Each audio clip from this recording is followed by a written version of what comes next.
참 과부인 과부를 존대하라. 참 과부로서 외로운 자는 하나님께 소망을 두어 주야로 항상 간구와 기도를 하거니와 과부로 명부에 올릴 자는 나이가 60이 덜 되지 아니하고 한 남편의 아내였던 자로서 선한 행실의 증거가 있어 혹은 자녀를 양육하며 혹은 나그네를 대접하며 혹은 성도들의 발을 씻으며 혹은 환난당한 자들을 구제하며 혹은 모든 선한 일을 행한 자라야 할 것이요.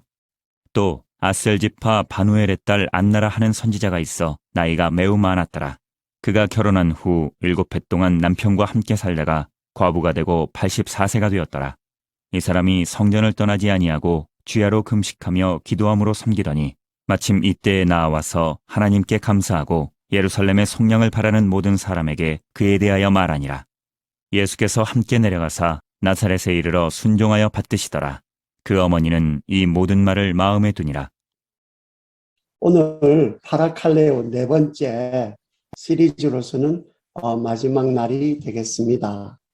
과부들이 어떻게 복음 안에서 참 과부로 세움을 받는지, 오늘 초점은 바울이 어떻게 사람을 세워가는지 하는 것을 보려고 합니다. 세 가지 순서로 가겠습니다. 시작, 그리고 사람을 세워가는 과정에 있어서 두 가지, 그리고 결과, 사람이 어떤 사람이 마지막에 세워지느냐 하는 것을 안나의 경우를 통해서 보려고 합니다. 첫 번째, 복음이 사람을 세워가는데 사람을 선정하는 그 시작에는 차별이 없습니다. 세상에서는요, 사람을 세우는 길은 될 만한 나무는 떡잎부터 바르다고 종자가 좋아야 된다고 합니다. 그래서 탁월한 유전인자 가운데에서도 소수 정예를 엄선하고요. 그리고 난 다음에 그 아이들을 영재 교육을 해서 또 이 사람과 사람 간의 차이를 확대하는, 걸러내는, 그래서 적자 생존의 법칙을 따릅니다. 피라밋의 정점 그 끝에 극소수에 있는 사람들이 세상을 지배한다고 믿기 때문입니다. 그런데 성경은 다릅니다. 광야에서 성막으로 나오라는 광야의 모세 이야기입니다.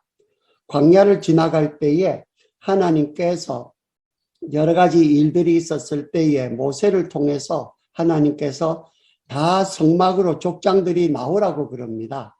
그런데 두 족장이 거부해요. 말하자면 삐진 겁니다. 항거하는 겁니다. 엘닷과 메닷이, 하나님의 영이 와서 모든 족장들, 성막의 앞에 나온 족장들이 영을 받아서 예언을 하는데 하나님의 명령을 거부하고 있던 엘닷과 메닷도 진중에서 하나님의 영을 받아서 예언한다는 소식을 들려왔습니다. 여호수아가 말합니다. 내 주 모세여 그들을 말리소서. 그런데 모세가 이렇게 말합니다. 모세가 그에게 이르되 내가 나를 두고 쉬게 하느냐? 여호와께서 그의 영을 그의 모든 백성에게 주사 다 선지자가 되게 하시기를 원하노라. 저희들 생각에는 선하고 자격 있고 훌륭한 사람만 하나님의 영을 줘야 될 것 같은데 이것이 전혀 그 여건을 바꿉니다. 왜냐하면 궁극적으로 사람의 자격은 사람의 자질과 능력이 아니라 복음 안에서요, 하나님께 영광이 돌아가는 하나님의 선택에 있습니다. 사람이 특별한 것은 복음 안에서는요, 세상에서는 특별한 사람이 특별해요. 특수한 사람이 특수해요. 맞습니다. 그러나 하나님의 나라에 들어와서 하나님의 복음의 세계 안에서는 사람이 특별해서가 아니고 우리가 섬기는 하나님이 특별해서 우리는 특별한 사람이 됩니다. 하나님이 선택함에 따라서 특별함과 평범함이 판가름이 납니다. 그래서 바울은 자신을 디모데 전서에서 나는 비방자요, 박해자요, 폭행자요, 죄인 중에 괴수였던 자가 예수를 만나서 사도로까지 세움받았다고, 그 바울이 사람을 바라볼 때에 어떤 사람을 키워갈까, 어떤 사람이 하나님 앞에 세움받을까 할 때에 그 출발점이 자기가 긍휼을 받아서 자기 같은 죄인도 하나님께서 이렇게 쓰셨다는 긍휼의 점에서 출발합니다.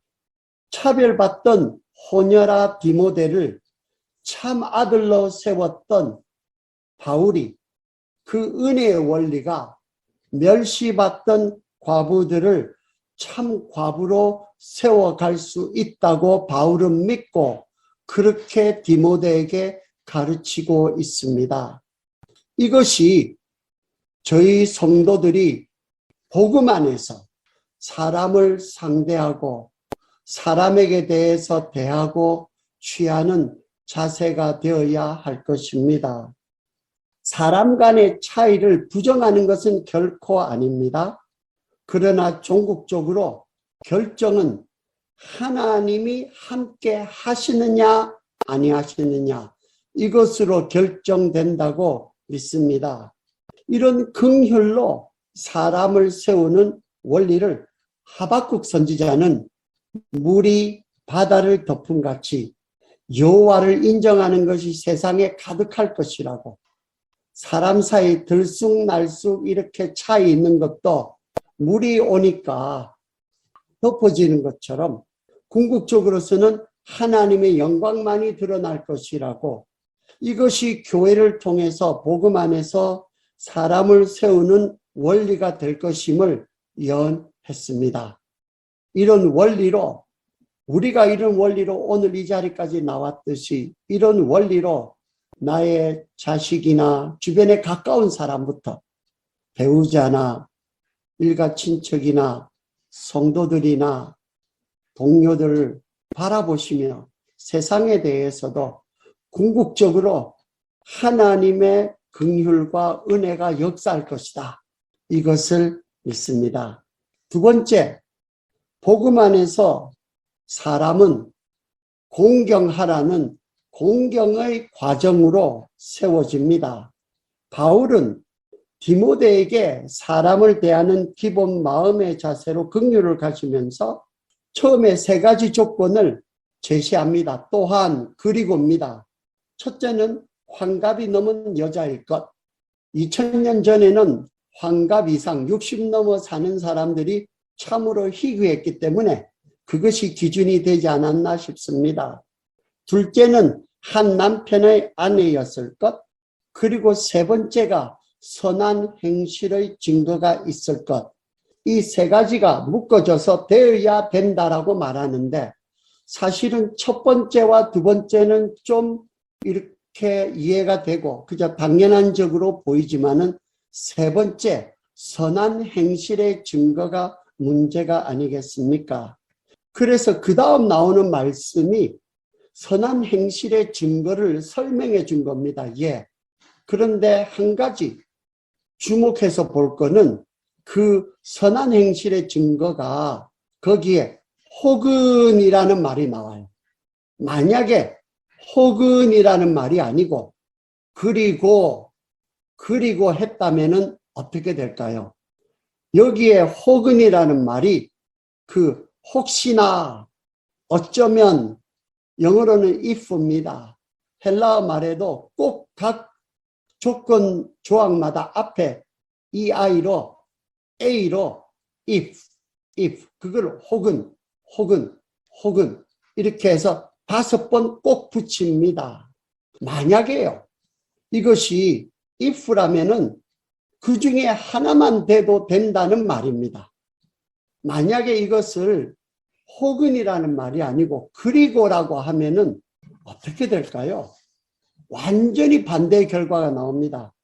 앞에 나온 세 가지 조항 가운데서 선한 행실의 증거가 있어야 되는데 그리고라 한다 그러면은 이 여자가 어떤 여자가 돼야 되는가 하면은 자녀를 양육해야 되고 나그네를 대접해야 되고 외인들에 대해서 잘 해줘야 되고 세 번째로 성도들의 발을 씻기고 성도들 사이에서도 잘해줘야 되고 네 번째로 환난 당한 자를 구제하고 그 외부적으로도 어려운 일이 있을 때 발벗고 나서서 도와줘야 되고, 그리고 난 다음에 다섯 번째로 모든 선한 일을 행한 자라야 한다.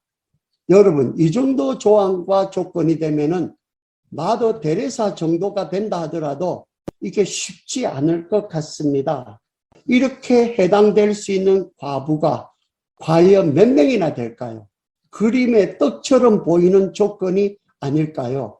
사람을 약 올리는 것도 아니고 이게 무슨 말이냐? 불러놓고는 아니 세 번째 안 됩니다. 떨어뜨리고 네 번째 안 됩니다. 떨어뜨리고 마지막에 가서는 모든 선한 행실의 증거가 있어야 된다 그러면은 누가 가능하겠습니까? 그래서 수학적으로 말하자면은 집합 가운데서 아주 소수의 교집합 연결되는 거가 되는데, 말하자면은 그것이 아니고 확장되는 합집합이에요. 확장됩니다.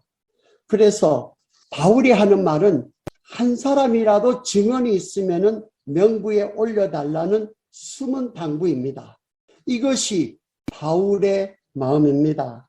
한번 예를 들어 봅니다. 선한 행실의 증거 1번이 저 사람은 애를 낳고 키웠습니다예요. 이게 선한 행실의 증거 1번입니다. 웬만하면 되는 거 아니겠습니까? 그런데 말합니다. 아니 그런데 그 사람은요 애가 없어요. 그렇지만 그 사람이 나그네를 대접한 적이 있어요. 그러면은 합격, 명부에 올려라. 그런데 또 말합니다. 이 사람은 성격상 좀 내성적이라서 외부 사람은 좀 꺼려요. 그런데 교회 안에 있는 성도들은 발을 씻겼다는 말은 성도들에 대해서 이렇게 대접을 한 번씩 했다는 말입니다. 성도들의 대접을 했어요. 그러면은 그거 합격. 또 말합니다. 그런데 이 사람은요 교회를 잘 나오지도 않고요. 교회 사람들도 잘 몰라요. 그런데 그럼 이 사람은 어떻게 하죠? 누가 말합니다. 그런데 그 사람이 언제 한번 보니까 불우이웃들에 대해서 구제헌금을 하더라고요. 성금을 내었어요. 교회에게 한 게 아니에요. 합격! 또 해줘라 그럽니다. 그런데 보니까요. 이 조건에 대해 해당이 되는 사람들이 없어요. 그러니까 마지막에 그리고가 아니고요. 혹은 모든 행실에 그 선한 행실을 한 사람이란 것은 다 하라는 것이 아니고요.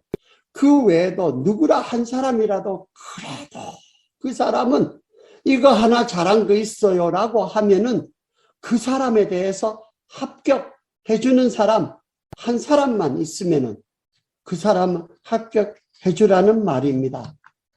예수가 사람 낚는 업으로 우리를 부르셨다면은 복음의 낚시바늘은요 사람에게 있는 장점 하나를 찾는 심정입니다. 각종 허물과 단점에도 불구하고 세상에서는 추려내서 특별히 잘난 사람 몇 사람, 똑똑한 사람 몇 사람만 챙기면 된다고 하지만은 복음에 있어서는 이것을 완전히 바꿉니다. 이런 모든 단점에도 불구하고 장점을 하나 증언해 줄 한 사람 한 명만 있으면은 그 이는 참 과부로 교회에서 투자하고 지켜줄 만한 가치가 있는 분이다 라고 말하는 겁니다. 저희들이 가지고 있는 사람에 대한 관점이 얼마나 복음적인지 아니면은 세상에서 하던 습관대로 그대로 했는지 한번 살펴보아야 되지 않겠나 싶습니다. 이 각박한 세상에서 교회 공동체를 세워갈 분은 위로 올라가는 분이 아니라 아래로 내려와서 장점을 선정해서 사람을 세울 줄 아는 한 사람이 필요합니다. 예루살렘 성을 다니면서 그렇게 의인 한 사람 찾았던 그 의인 한 사람은 누구겠습니까? 그 한 사람은 결국은 예수 그리스도시였습니다. 예수 그리스도는 십자가에서 죽으시는 순간에도 양쪽 옆에 두 살인 강도들이 있는데 요한복음하고 읽어보시면요. 양쪽 강도가 다 예수님 욕했어요. 욕하다가 처음부터 예수님 바라본 게 아니고 그 가운데의 한 강도가 거기에 대해서 마음을 바꾸신 것 같아요. 그러니까 그 강도에 대해서 네가 오늘 낙원에서 나와 함께 있겠다고 한 그 한 사람의 심정을 우리가 가지는 그 한 사람이 이 교회에 필요합니다. 이 은혜의 체험을 가진 사람, 적자 생존으로 살아가야 된다는 이 각박한 세상에서 적자 생존이 아니라 하나님께 택함받은 택자 생장, 생명이 자라가는 이 너그러운 마음을 배워서 소유한 이 한 사람을 성령은 찾으십니다. 이 한 사람이 여러분이 되시기를 예수의 이름으로 축원합니다. 세 번째, 이 공경의 자세로 자라가는 이 과정은 이 정한 사람을 이제 교회라는 공동체가 어떻게 구체적으로 세워가는지요. 어떻게 품고 가는지요. 이것은 이 참 과부의 소원을 가진 이 한 사람에 대해서 공경을 세 가지로 풀어봅니다. 존중, 존경, 존대. 이 세 가지로 품는 과정으로 사람은 세워집니다. 첫 번째, 참 과부가 되려는 소원을 가진 그 사람의 소원에 대한 존중, 아너하는 겁니다. 사람들이 말합니다. 네 부모를 봐서 내가 너를 봐준다 그럽니다. 너와 나의 관계가 있는데 이 관계에서 부모라는 세 점을 통해서 세 번째 3점을 통해서 이 부모라는 점으로 관계가 조율됨을 말합니다. 한 가지 장점으로 출발한 그렇게 참 과부의 여정은 자격이 다 돼서 되는 것이 아니고 참 과부로 자라가는 여정입니다. 결코 만만하지 않습니다. 그래도 하나님께 소망 두고 간구와 기도를 드리는 헌신하는 나실인적인 삶에 대한 소원을 버리지 않을 때에는 그 소원을 주신 간직하게 하신 성령님, 저 사람만 보는 것이 아니라 그 소원을 그 사람에게 잡게 하신 성령님을 대하는 존중의 마음으로, 안어하는 마음으로, 비록 굴곡진 실수가 있어도 심판자보다는 긍휼을 행하지 아니하는 자에게는 긍휼 없는 심판이 있으리니 긍휼은 심판을 이기고 자랑하느니라는 말씀의 꼭지점을 통할 때에 긍휼은 존중이 실천됩니다. 두 번째, 참 과부로 나아가는 실천, 그 노력에 대한 recognition, 존경입니다. 5번 이혼했던 사마리아 여인이 나는 남편이 없다라는 고백을 할 때에 예수님께서 내 말이 기술적으로는 참으로 맞다고 인정한 예수를 본받으십시다. 세상의 존경은요, 과거의 이력과 업적과 공적에 대한 그 치하, 그 알아주는 것이지만 복음 안의 존경은 과거가 아니라 미래적으로 하나님이 주신 소원에 대한 사명에 대한 소명에 대해서 나아가는 긍정적인 움직임, 예수께로 나아가는 방향에 대한 미래지향적으로 나아가는 그 걸음에 대한 인정에서 비롯됩니다. 인정이 존경입니다. 아무리 흠이 많아도 아무리 부족해도 그저 거기 몸부림을 쳐서 조금이라도 했으면은 인정해 줍시다. 싹을 자르지 말고 부둥켜 주십시다. 세 번째, 참 과부로 나아가는 그토록 격려하는 존대입니다. 구체적인 그 존경과 존중의 표현이 존대입니다. 대우해 주는 겁니다. 추수하는 날에 얼음 냉수같이 자신이 없어 하면서도 내가 이것밖에 안 돼요 하면서도 권사님으로 또는 직분으로 또는 교사로 전도사로 목사로 또는 성도로 아내로 남편으로 자녀로 그 참 과부 같은 소망을 놓지 않는 그 마음을 존대해 주는 것, 알아주는 것, 표현하는 것, 그게 공경입니다.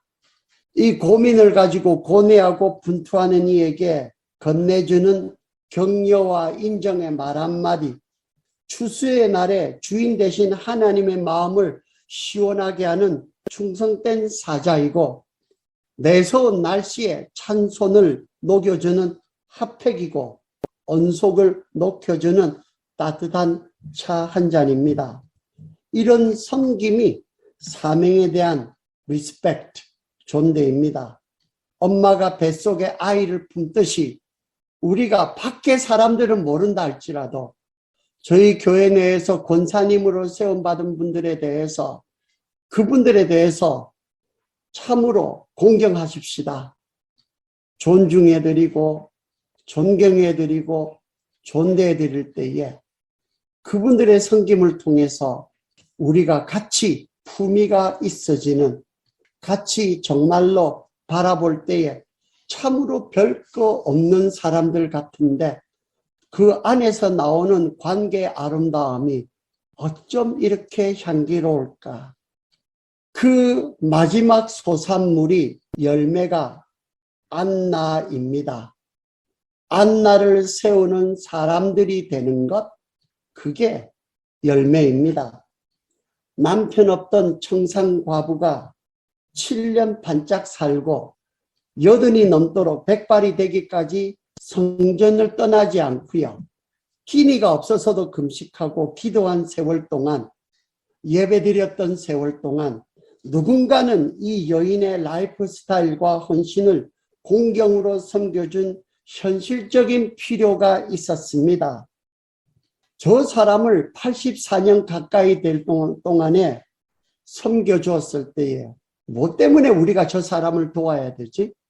아무런 보람과 의미도 없었을 것 같은 그런 봉사인데 84년 만에 예수를 성전에서 만나서 복음의 증인이 됩니다. 그런데 안나가 무슨 이야기를, 예루살렘의 그 대속을 바라는 모든 이에게 이 아이에 관해서 말을 했다 그랬는데 큰 그림을 알아도 구체적으로 무슨 말을 했는지 우리는 모릅니다. 큰 제목만 알 뿐이죠. 그러나 우리가 오늘 아는 것은 이 아들 예수에 관한 모든 말을 마음에 두고 새긴 마리아가 있었고, 이 마리아의 전달함이 있었기에 누가의 복음으로 우리에게 전해집니다. 한 사람도 소홀히 할 사람이 없고 한 사람도 얕보거나 함부로 상대할 사람이 없습니다.